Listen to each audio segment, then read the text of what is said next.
Ramakrishna Hari. Ramakrishna Hari.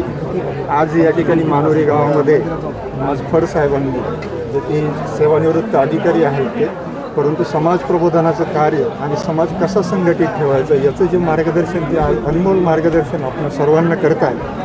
Even या ठिकाणी विद्यार्थ्यांना सुद्धा या माध्यमातून एक ते प्रेरणा देतात की विद्यार्थी जीवनामध्ये सुद्धा अनेक समस्या आहेत, त्याच्या समस्यांवरती कशी मात करायची याचं सुद्धा ते अनमोल असं मार्गदर्शन या ठिकाणी करतात. आज आपले तर बऱ्यापैकी कालावधी गेला आहे, परंतु विद्यार्थ्यांसमोर भरपूर मोठा कालावधी, तर त्यांना अनेक समस्यांना सामोरं जायचं, तर त्यांना त्यांच्यामध्ये एक नवीन उम्मीद, नवीन जीवन जगण्याची कला आणि अध्यात्म कसं आपल्या जीवनामध्ये उपयुक्त आहे हे महाराजांनी या ठिकाणी त्यांच्या मार्गदर्शनामधून आज आपलं प्रबोधन केलं आहे. महाराजांचे खूप खूप धन्यवाद. या परिसराच्या वतीने मी महाराजांचा धन्यवाद व्यक्त करतो आणि प्रजापिता ब्रह्मकुमारी ईश्वरीय विश्वविद्यालय या संस्थेच्या वतीने सुद्धा मी महाराजांचं खूप खूप आभार व्यक्त करतो.